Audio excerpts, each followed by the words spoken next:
여러분 반갑습니다. 장구박사입니다. 오늘 시장 어떻게 대응 잘 하셨습니까? 참 미국 시장이 떨어지면 국내 증시는 반등을 하고 미국 시장이 폭등을 하면 국내 증시는 하락을 하는 참 이런 디커플링 현상이 아주 자주 매번 일어나고 있는 시장의 모습이지 않나 라는 생각이 듭니다. 그만큼 참 증시의 이 체력이 많이 약한 상태이긴 하지만 그래도 오늘 시장의 상당 부분 어제 음봉을 회복하고 올라와 준 모습은 정말 긍정적이게 해석을 안 할 수가 없지 않나 라는 생각이 드네요. 자, 그럼 바로 시작해 보도록 하죠. 시장 주변 환경은 사실 좋을 것이 하나도 없어 보이지만 악재가 서서히 약해지는 모습은 그나마 긍정적 흐름으로 변화되는 중이다 라고 판단이 됩니다. 지수 하락시마다 이번 하락 저점을 크게 이탈하지 않는다면 매수로 대응할 만 하겠다 라고 판단이 드네요. 그래서 긍정적인 뷰로 좀 시장을 바라보고 대응을 하면 좋을 것 같고, 오늘 밤 미 증시 뭐 변덕은 있을 걸로 생각이 들어요. 일단은 오늘 밤에 미국에서는 이 소매 판매 지표가 발표가 되는데, 사실 뭐 좋을 거라고 시장에서는 예상을 하고 있는 부분이고, 만약에 안 좋더라도 그렇게 생각을 하면 될 것 같습니다. 시장이 좀 빠지게 되면 주식을 매수할 수 있는 기회가 오지 않을까라고 판단을 하면서 시장을 대응하면 좋을 것 같고요.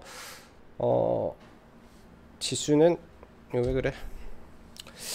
이 시각 지수는 아까는 장중에 0. 몇 프로였는데 많이 올랐었네요. 이제야 나스닥 선물을 좀 확인을 하는데 2%대까지 뭐 큰 폭으로 상승을 해 주었다라는 거는 뭔가 시황에 크나큰 변화는 뭐 없어 보이는데 오장 들어서 굉장히 가파르게 좀 올라오고 있습니다. 이러한 추세에 이어서 내일 증시 갭상승 이후에 시장을 좀 지켜봐야 될 것 같고요. 최근에 우리나라 시장을 지켜보면은 미국 시장이 크게 올라가면 갭상승 이후 차익 매물이 많이 쏟아지죠. 그렇기 때문에 내일 만약에 미 증시가 너무 크게 급등을 했다라고 하면 시가부터 보는 게 아니라 차익 실현 매물이 얼마나 소화되는지 지켜보면서 시장 대응하시면 좋을 것 같습니다. 오늘 시장 보면 전체적으로 다 상승이 크게 나주었고, 뭐 코스피도 삼성전자도 뭐 2% 가까운 상승에 코스닥 150 업종이 1.8% 상승을 하면서 지수 상승을 견인을 했죠. 최근 지수는 사실 바닥권에 있는데요. 종목단을 보면 2차전지 그리고 IT 반도체는 거의 신고가 영역에 머물고 있습니다. 이러한 종목군들이 뭐 시장 뭐 빠져도 올라가고 내려도 올라가고 하다 보니까 사실 좋은 종목을 잡기가 너무 어려운 그런 핀셋과 같은 종목 장세가 좀 펼쳐지고 있는 게 좀 어려운 부분이지만은, 그러한 좋은 종목군들 지속해서 압축하시면서 누릴 때마다 이제 좋은 종목 위주로 계속 대응을 하시는 게 좀 좋은 시장 전략이지 않나 생각이 드네요. 자, 오늘 시장 보면은 좀 특이점으로는 일단 환율이 대폭 내려간 점, 아까는 1275원에 마감을 했었는데요. 제가 캡처했을 때는 1275원이었는데 나스닥 선물이 이렇게 올라가면 외환은 더 떨어지지 않았을까 라는 생각이 드네요. 1270원대까지 좀 내려와 있는 상황이라 환율 환경 또한 많이 개선된 모습이라 이런 부분도 긍정적이게 생각이 듭니다. 어제 외국인이 지난번 지수 저점을 만들고 나서 약 만계약 정도를 매수하면서 지수를 끌어올렸었고, 어제는 그 절반을 매도를 하더니 오늘은 그래도 선물 매도가 좀 없다 보니까 시장 견조한 모습을 이어갔다라고 보여지네요. 자, 내용 정리해 보면, 중국의 경제지표 부진에 따른 영향이 전일 미 증시 일부 작용하였으나 반등하는 구간에서 잠시 눌림의 성격의 조정을 보이고, 금일 중국 증시의 반등이 아주 중요한 구간으로 보이는 자리에서 장중 변동성도 있었죠. 분명히 중국 증시 또한 장중 변동성도 충분히 나와주었었는데, 이런 부분을 딛고 올라간 모습이 국내 증시 또한 그리고 나스닥 그 외 여타 뭐 전세계 증시에 훈풍으로 작용하고 있지 않나 생각이 듭니다. 국내 증시는 최근 여전히 외국인의 선물 매수 매도, 외국인들이 선물을 매수 매도만 할 뿐 현물에 관여가 없는 상태에서 지난번 대량의 선물 매수세에서 금일 추가 매도가 나오지 않는 것만으로도 그냥 다행스럽게 생각해야 되지 않나 생각이 되며요. 기관의 저가 매수세가 강하게 들어오면서 지수는 매물 소화 하면서 우상향으로 마감을 하고 있죠. 최근 원달러 환율이 1294원을 찍고 난 이후 루나 쇼크에 국내 증시 추가 하락을 보였는데, 일단 환율이 금일 큰 폭으로 추가 반락하면서 다시금 1270원대로 내려온 점은 최근까지 지속 매도로 일관한 외국인의 국내 주식 보유 비중이 역대 최저로 내려온 상황 속에서 추가 매도 물량이 지속 나오기도 쉽지 않아 보이지 않나 생각이 듭니다. 하락 시 일단은 매수 관점에서 대응하는 것이 지금까지의 시각이고 시장을 보는 관점이죠. 시장에 노출되어 있는 악재는 러시아 우크라이나 전쟁 이슈, 그리고 중국의 봉쇄, 그리고 미국의 긴축 문제 및 인플레이션 우려라고 본다면, 이젠 더 이상 러시아 우크라이나 전쟁 이슈는 악재가 아니라고 봐도 무방할 정도로 시장에 영향력이 없는 이벤트라고 생각이 드네요. 그러한 모습이 금일 재건 관련주의 시간의 강세 모습이고, 중국의 봉쇄 또한 6월 1일이라는 점진적 봉쇄 해제 이슈가 나온 상황에서 지속 막는 것도 중국 입장에서는 어려울 것 같습니다.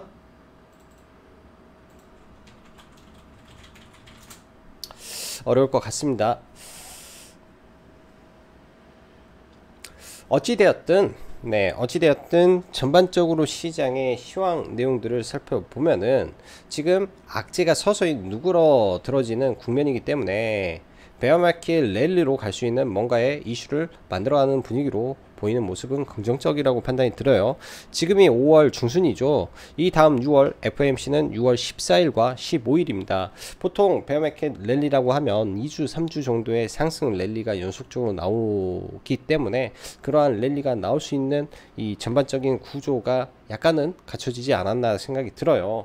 사실 그러한 베어마켓 랠리 이후에 뭐가 있죠? 양적 긴축이 있습니다. 본격적인 돈을 회수하는 국면에 진입하게 되기 때문에, 사실 양적 긴축이 들어가게 되면 과거 벤 버냉키 때 텐트럼이라고 불렸죠. 양적 긴축에 따른 쇼크, 그러한 쇼크가 6월달부터 진행은 될 수 있겠다. 그러나 그 전에 베어마켓 랠리가 펼쳐지면서 일부 반등 장세가 한번 출현할 가능성에 무게를 조금 더 두고 싶습니다. 금일 밤 미국의 소매 판매 지표가 발표가 될 것인데, 시장은 이를 이미 안 좋게 나올 것을 알고 있다면야 크게 문제는 없을 것으로 보이며, 파월의 발언도 예정이 되어 있죠. 어떻게 흘러갈지는 조금 체크하면서, 빠진다면 아까도 말씀드렸다시피 빠진다면 싸게 살 수 있어서 좋고, 올라간다면야 또 계획 잘 잡고 종목을 보면 되지 않나 생각이 되기 때문에 크게 리스크가 많다고 저는 생각이 되지 않습니다. 지금 구간에서는. 자, 국내 어닝 시즌이 거의 마무리 국면에 접어들면서 참 재밌는 건, 실적이 잘 나와도 박살나고요, 안 나와도 올라가고요, 잘 나온 애들 중에 선택받으면 폭등하고 선택 못 받으면 급락을 시켜버리고, 참 말 그대로 개인 수급이 약하기 때문에 기관의 의중에 따라 들쭉날쭉하는 모습이 참 못마땅하다 생각이 많이 듭니다. 그러나 실적 성장 산업 섹터가 강하다라는 점은 부정할 수 없지 않나 생각해 보면, 2차전지, IT 반도체, 폴더블 차량용 반도체 섹터, 그리고 추가로 미래 모빌리티 등은 아주 강하다라고 보여지네요. 이쪽이 말 그대로 성장, 실적 성장 섹터라고 생각을 하고 지금 시장에서 대응하는 게 바람직하다 생각이 듭니다. 오늘은 오전까지 사실 중간에 상한가에 들어가는 종목군들도 여러 차례 보이긴 했는데, 상한가를 제대로 닿는 종목군들이 많이 없었습니다. 그 이후에 오후에 현대차와 SOS랩스가 모바일 로봇용 라이다 협력한다라는 이슈가 장 후반에 튀어나오면서 프론티어라는 종목이 일단 상한가에 들어갔고요. 네온 가격 22배 급등 이슈가 나오면서 오전은 또 네온 섹터 좀 올라가는 모습, 그리고 이후에 우크라이나 재건 채권 발행 이슈 등이 오장에 뭐 해인이라든지 다스코 뭐 시외 상한가에 갔고, 뭐 이런 종목군들 좀 움직이는 부분이지 않나 생각이 듭니다. 자, 2차전지 섹터 이야기를 잠깐 드리면은, LNF 같은 경우에는 에코프로 BM보다 훨씬 센 이유는 일단은 실적도 더 좋았고요. 아무래도 테슬라의 배터리 자립에 따른 배터리 생산량 증가 이슈가 LNF에는 에코프로 BM에 없는 호재로 작용하면서 LNF가 훨씬 더 좋은 모습을 보여주고 있다라고 보시면 될 것 같고, 에코프로 BM은 결국 포드의 전기차 생산에 따라서 조금 더 모멘텀이 커지지 않을까, 정도 생각이 들고, 오늘 좀 움직였던 대주전자 재료 같은 경우에는 사실 내년 하반기부터 실리콘 음극재가 본격적으로 시장에 투입이 되는데 그 시기 전에 좀 움직이는 모습이 보여지지 않나 생각이 듭니다. 그래서 대표적으로 양극재 기업과 또 실리콘 음극재 기업 일부 정도를 생각을 하면서 여기에 추가로 폐배터리 종목군들 지금 1차 파동을 걷고 난 이후에 주종을 보이고 있기 때문에 지금부터 다시 관심을 좀 가져봐도 되지 않을까 싶습니다. 결국 2차 전지, 결국 전기차 산업이 커져감에 따라서 수반될 수 있는 게 폐배터리 산업의 동반상장이기 때문에 폐배터리 관련해서 뭐 NPC라든지 NPC5, 그리고 다음 달에 이게 상장을 바로 할지 안 할지 모르겠어요. 성일하이텍이라는 이 국내 1위 폐배터리 리사이클링 회사가 상장을 할지 안 할지는 모르겠는데 아마 상장을 하게 된다면은 다시 한번 이런 섹터가 움직일 수 있는 모멘텀으로도 작용을 해줄 수 있을 것 같다 라는 생각도 듭니다. 그리고 IT 반도체 섹터 하반기에 다시금 폴더폰이 출시가 되죠. 갤럭시 시리즈는 여전히 좀 시장에서 좀 지지부진한 모습을 보이지만은 폴더폰 같은 경우에는 지속 성장 모멘텀이 있기 때문에 폴더블 오늘 다시 움직임을 좀 보이고 있다 라고 생각이 듭니다. 이쪽 섹터 뽑아놓고 봐야 될 것 같고, DDR5 섹터도 마찬가지 관점에서 계속 지켜보면 좋을 것 같네요. 자, 종목군들 보면서 넘어가도록 하죠. 그리고 제약바이오 잘 봐야 되고요. 자, 먼저 시장을 좀 보면 전일 나스닥 증시를 보면 아직까지 제대로 된 반등은 나오지 않았습니다. 뭐 1차적으로 이런 구간까지 올라갔다가 또 밀려서 이렇게 올라가는 모습이 나올지, 아니면 뭐 다이렉트로 계속 쭉 올라가는 이러한 상승 파동이 나올지 좀 지켜봐야 될 것 같은데요. 뭐 추가적인 악재는 많이 없다 보니까 충분히 이 깨졌던 박스권을 회개하면서 일정 부분 반등은 진행이 될 가능성이 높지 않을까 라고 생각은 하고 있습니다. 현재 이러한 추세죠. 이러한 추세에 대해서 나스닥이 현재 이러한 추세대 안에서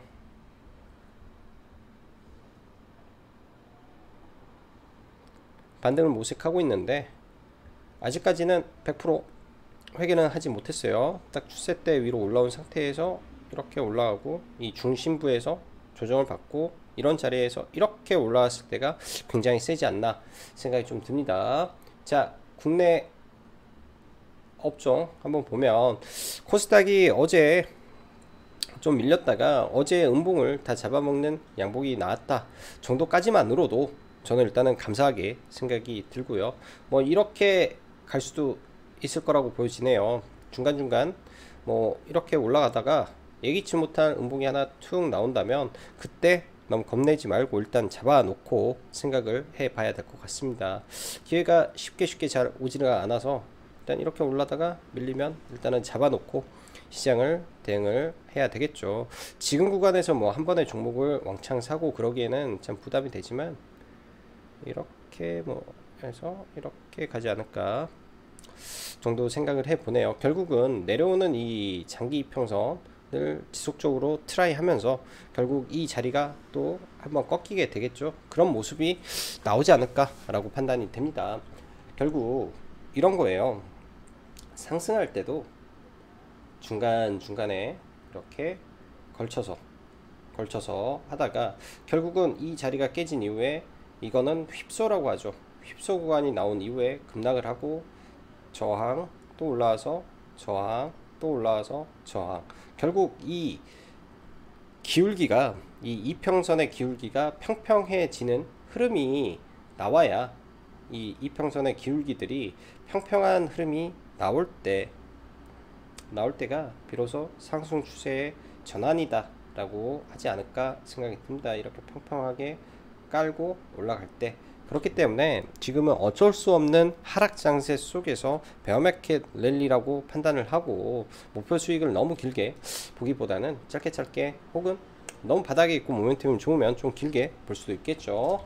자, 삼성전자 한번 보죠. 오늘 삼성전자, 먼저 삼성전자 이 구간에서 어찌 보면 의미 있는 자리에서 일단 최근에 추세를 한번 넘고 다시 좀 밀렸다가 다시 돌리는 모습이 일단은 나와준 거는 다행스럽습니다. 먼저 삼성전자 2분기 실적 무조건 좋게 나올 수밖에 없겠죠. 왜?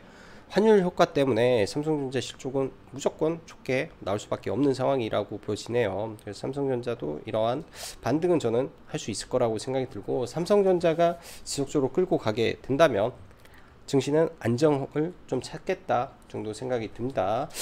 코스피 우량주 단에서는 사실 그렇게 썩 메리트를 갖는 종목이 개인적으로 많이 없어 보이네요. 뭐 지금 당장 코스피 우량주 단에 종목을 뽑아라 라고 했을 때 볼 수 있는 종목이 저는 극히 제한적이지 않나 생각이 들어서 코스닥 위주의 종목을 보는 게 좀 좋을 것 같고요. 먼저 2차전지 LNF, 이때 자리도 참 높다라고 생각이 들었었는데 여전히 시장 대비 강한 모습을 좀 보여주고 있는 것 같습니다. 작년 고점을 치고 다시금 이러한 고점 구간에서 유지가 되고 있는데, 여전히 실적 성장세가 가장 빠른 종목이라 이런 종목 내려왔을 때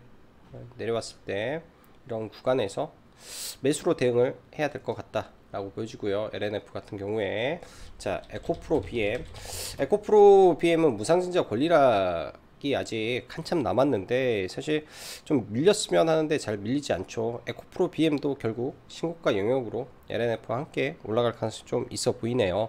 지금은 이 20일 이평선을 좀 질려 좀 밟고 움직이려고 하고 있기 때문에 좀 지켜보면서 이 하단 밴드를 이탈하지 않는 선에서 좀 지켜보면 좋을 것 같고, 코스모 신소재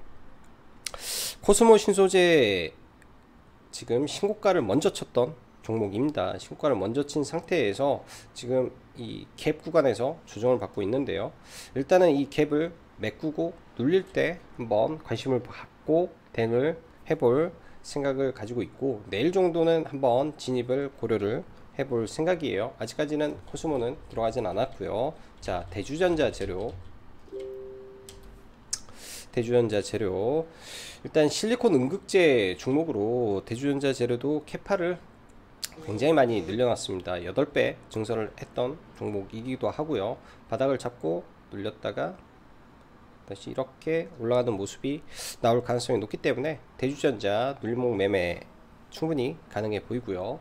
오늘 후성이라는 종목이 거래대금을 엄청 터트리고 일단 올라왔는데, 뭐 고점 구간에서 들어가기는 저는 무리가 있다 생각이 듭니다. 그렇지만 거래대금이 많기 때문에, 과거에도 이 종목은 쉽게 잘 죽지 않는 종목이기 때문에 뭐 이런 구간 밴드를 정해서 뭐 22,500원 아래 뭐 22,000원 2,3,000원 구간이 온다면은 단기 눌림목 매매로 활용을 해봐도 저는 무방하겠다 정도 생각이 듭니다. 자, 그 밖에 참보라는 종목도 있죠.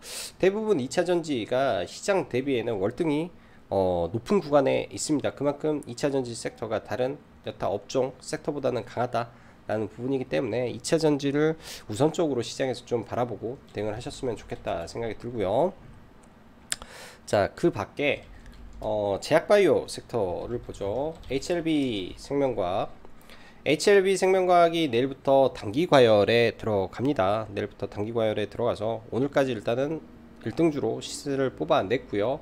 그렇게 되면은 내일 단기과열이 들어가지 않는 HLB라든지 HLB 쪽에 수급이 좀 몰린다든지, 아니면 시가총액이 좀 낮은 HLB 제약의 수급이 몰릴 수도 있겠다라고 생각이 듭니다.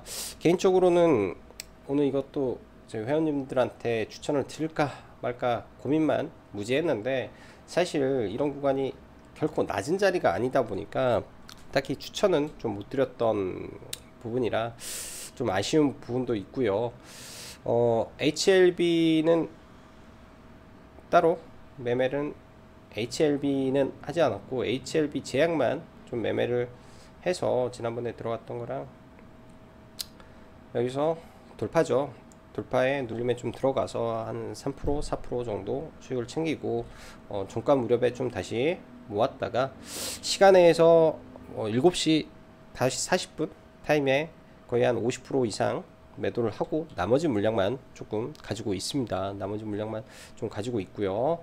일단은 추세는 제일 안 좋은 종목이죠. 추세는 제일 안 좋은 종목인데 여타 종목보다 제일 세게 올랐던 종목이라 일단 저는 HLB를 좀 받고 내일 이런 박스권을 돌파하면서 시가에 갭이 발생을 할 건데, 고민하면서 저는 시가에 진입을 할까 말까 좀 많은 고민을 아마 하지 않을까 생각이 듭니다. HLB 공매도가 대주주 물량만큼 있기 때문에 쇼커버링 이슈가 좀 계속 발생할 수도 있어서 HLB는 좀 관심 있게 봐야 될 것 같고요. 케어젠이라는 종목이 이 당뇨병 관련된 건강보조식품을 만드는 회사죠. 케어젠도 공매도 쇼커버링이 이때 터져서 강하게 올랐는데, 여타 제약바이오 섹터 내에서 굉장히 좀 강한 모습을 좀 보여주고 있다. 이러한 구간을 깨지 않는다면 계속 봐야 두면 좋을 종목이고요. 자, 박셀바이오 오늘도 장중에 한 5%대 상승이 좀 나왔는데, 일단 제가 보기에는 유의미한 상승의 강도가 좀 아니다 싶어서 일단 좀 지켜보고 있습니다. 이 종목도 이러한 박스권 이때 만들어 놨던 이 악성 매물대에서 일단은 물량 소화를 하고 있는데요. 단기적으로는 지금 5일선이 올라와서 이 저항이죠. 이 5일선을 받고 올라가게 된다면 좋은 모습도 나올 수 있어서 박셀바이오도 함께 보시면 좋을 것 같습니다. 자, 오늘 아침에 이 UN 사무총장이 러시아에 우크라이나 곡물 수출을 좀 할 수 있게 제안을 하고 제안을 했다라는 이슈가 나왔죠. 이런 이슈가 나왔을 때는 사실 한탑이라든지 아무리 종목이 좋아도 무조건 도망가야 될 이슈가 저는 발생하지 않았나라고 생각이 듭니다. 또한 러시아 우크라이나에 대한 이 스웨덴 그리고 핀란드가 나토 가입을 시사를 했음에도 불구하고 푸틴이 더 이상 막 이 부분에 대해서 왈가불가하지 않는 것 자체도 굉장히 호재로 일단은 시장에서 작용을 해주지 않았나 생각이 드는데요. 그런 부분이 일단 오늘 수산중공업이라든지 오늘 장중에 좀 세게 올랐던 현대 에버다임이라든지 도하 엔지니어링이라든지 이런 종목군들에 일단은 좀 작용을 해 주었지 않나 생각이 드네요. 근데 개인적으로 저는 이런 섹터를 매매하기가 굉장히 좀 꺼려집니다. 왜냐, 국내 상장된 종목군들이 얼마나 이쪽에 가서 뭘 할까라는 어찌 보면 개인적인 편견에 의해서 그런 걸 또 있을 텐데, 일단 아무튼 내일 갭이 많이 뜬다면 시가부터 건들지 마시고 관망하는 부분이 좀 필요할 것 같고요. 제약바이오 하나 빠졌네요. 진원생명과 재무가 완전히 너무나 안 좋은 종목이고 과거에 엄청난 끼를 보였던 종목입니다. 끼가 많은 종목은 뭔가 또 재료가 터졌을 때 항상 폭발력이 있기 마련인데요. 이때도 거의 비슷한 내용의 그런 내용이 나왔는데, 이때는 mRNA도 있었고 백신도 있었고 그 다음에 지금 나왔던 내용으로도 이때 상을 만들었던 재료인데, 그러한 재료가 다시금 나왔다라고 보시면 될 것 같네요. 이 mRNA 관련된 내용의 원료의약품을 생산하는 부분에서 다수의 글로벌 기업과 지금 논의하고 있다라는 내용인데요. 일단 이 역배열 추세에서 또 거래대금을 터뜨리고 있기 때문에 조금 지켜볼 만하다 정도 생각이 듭니다.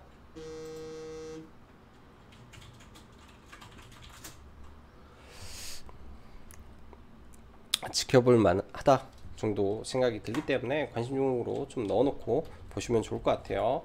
자, UAM 미래 모빌리티 섹터를 좀 보죠. 모트렉스라는 종목을 제가 사실은 우리 회원님들한테 좀 설명을 이틀 전에 드렸었어요. 이틀 전에 이 자리에서 좀 밀려주면은 이번에 하락 파동이 나오면 아래에서 잡자라고 말씀을 드렸는데, 좀 바로 올라가 버려 가지고 좀 허탈한 좀 기분이 듭니다. 지금 자율주행 미래 모빌리티 섹터가 아무래도 윤석열 정부 차원에서 밀고 있는 섹터이기 때문에 유의미한 부분이 또 변화가 감지되지 않았나 라고 생각이 들고, 실적적인 부분에서 가장 안정적인 종목 중에 하나가 모트렉스이기 때문에 권리락 날짜를 조금 확인하시고 권리락이 언제인지 확인한 다음에 이 종목도 하단부에서 좀 지켜보면 어떨까라는 생각이 드네요. 그래서 모트렉스도 지켜보시면 좋을 것 같고요. 저는 뭐 모바일 어플라이언스라든지 이런 것보다는 모트렉스가 과거에서부터도 가장 잘 하고 있는 회사다라고 보여지기 때문에 모트렉스 위주로 한번 보시고, 이 미래 모빌리티 중에 UAM이 있죠. 기산텔레콤이 안타깝게도 좀 정지에 들어가 버렸는데, 일단 매출 부분에 대해서 나름 소명을 잘해서 풀리긴 할 것 같습니다. 근데 시장의 대장주 강했던 종목에서는 이제 탈락을 하겠죠. 저는 베셀 하나만 본다라고 말씀을 드렸었는데요. 일단 베셀 같은 경우에는 종가에 돌파 개념으로 매매는 좀 했었어요. 보면 이런 자리 오전에는 보지도 않았는데, 네온테크가 급락을 했음에도 불구하고 이 종목이 끌고 올라갔다라는 것 자체가 돌파죠. 그래서 돌파로 눌림으로 들어가서 종가까지 해서 그냥 전량 매도를 좀 하고 나왔습니다. 만약에 이 종목이 예를 들어서 종가가 여기서 마감이 되면 매도를 안 하죠.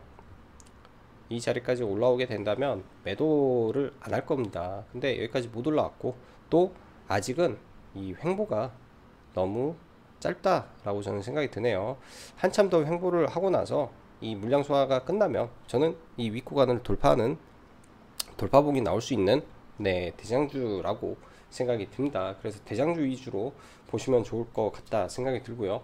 오늘 시장에서 네온 관련된 테마가 좀 있었죠. 대성산업이라는 종목이 일단 오전에 좀 빠르게 상승을 좀 했는데, 저도 너무 빨라서 이거는 매매를 몇 차례 정도 했던 것 같아요. 오전에 이때 시세를 줬고, 어제 시세를 줬었던 이 윗골이 물량을 오전에 한번 소화를 하려고 갔죠. 이때는 따라잡는 게 아니기 때문에 소화를 하고 다시금 네온 이슈를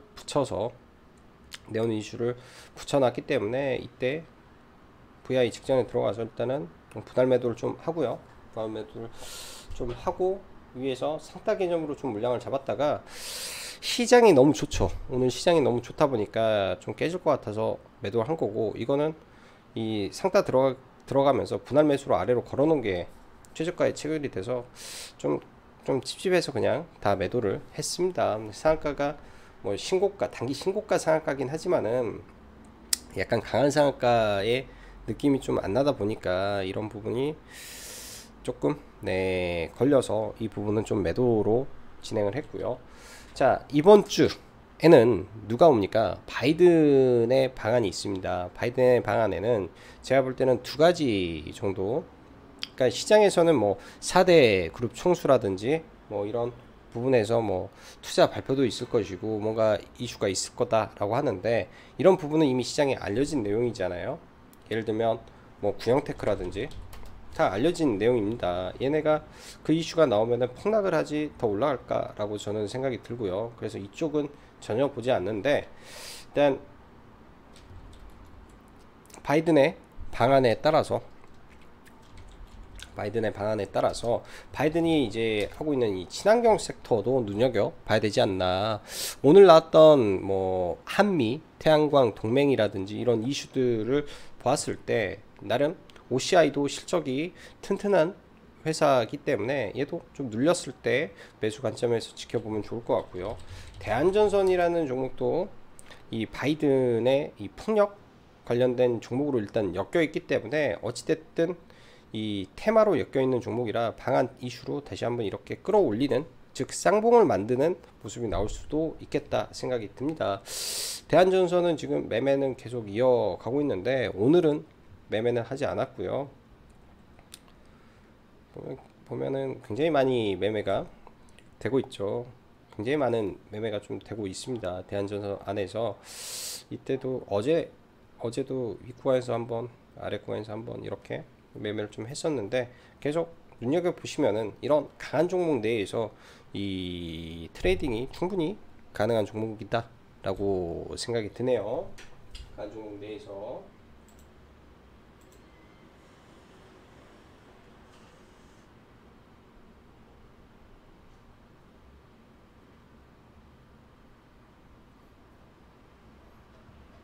그리고 오늘 뭐 잠깐 뭐 의미 있는 매매는 아닌데 하이딥이라는 종목 좀 낙주 겸 이런 구간에서 돌파를 치려고 하는 관성이 발생을 하는데요. 사실 그 구간을 이용해서 짧게 매매했던 종목이네요. 보면은 보통 급락을 하게 되면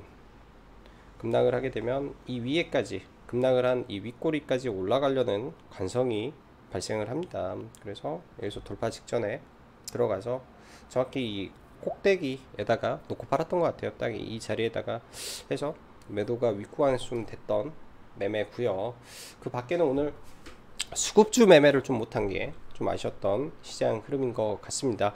자, 시장 그나마 많이 좋아지는 모습이기 때문에 긍정적인 시각으로 시장 바라보시면 좋을 것 같고, 뭐 내일도 성공 투자하시면서 하루 보내시기 바랄게요. 자, 오늘도 수고 많으셨고 여기까지 청구박사였습니다. 감사합니다.